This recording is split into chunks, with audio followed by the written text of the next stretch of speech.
Hi guys! Tara samahan niyo ako mag-extreme street food trip. Yung literal na unang kagat mo palang putok-batok na at akalain mo for as low as 5 pesos makakakain ka na ng masarap. Ito ang Papa Tix Dos Tres and Chicharon Bulaklak na makikita niyo lang dito sa may Herrera Street Corner, Emhizon Street, Santa Cruz, Manila. Sa may labas lang siya ng SM San Laso at marami siyang katabi na food stalls kaya hindi kayo mahihirapang hanapin. Nung unang nakita ko to, na-curious ako kasi akala ko chicken skin siya, yung pala Chicharon Bulaklak. Imagine na nakaka 10 kilo sila nito sa isang araw. At pagdating naman dito sa Baga or mas kilalang Dos Tres, nakaka 10 kilos din sila. At dalawa nga daw ang proseso nito. After itimpla at ibabad ng isang araw, iaadobo na at saka bago prituhin. Kaya naman talagang siksik na siksik yung lasa niya hanggang sa loob. Oo nga pala guys, every weekends lang daw sila available dito. From 1 PM up to 11 PM. At ang sabi pa nga ng may-ari, 2021 pa daw sila nagsimula dito. Kaya naman talagang may mga regular suki na daw sila. Kadalasan daw yung mga galing ng SM San Lazaro at yung katabing call center. Sobrang nakakatuwa pa nga dahil yung mag-asawa talagang nagtutulungan sila dito. Kaya naman ano pang inaantay natin guys, huwag na natin patagalin, i-try na natin! Try naman natin tong Chicharon Bulaklak sa Kali. 10 pesos lang to isang stick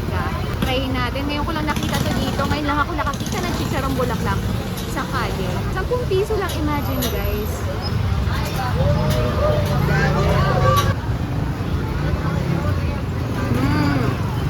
Crunchy. Tama, unang kagat pa lang, putok-batok na. At saka bagong luto, mainit-init pa.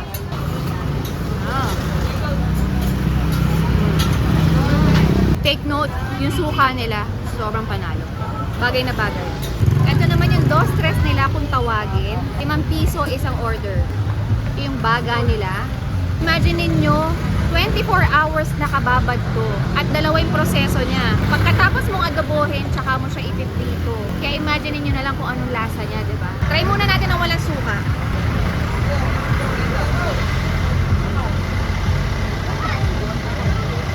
Ang lambot, walang lansa, manamis-namis, peppery ng konti rin, pero overall, masarap yung lasa niya, walang kalansa-lansa. 5 piso lang guys, masarap to sa kanin. Lagyan na natin ng suka, okay.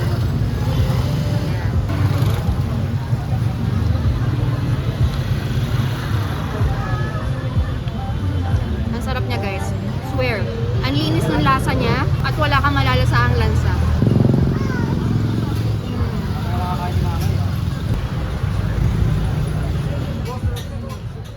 So yun lang guys, share ko lang. Sana natakam kayo sa video natin for today at kung nagustuhan nyo, paki-like na lang and don't forget to share this to your friends. Thank you for watching. Bye! Mwah!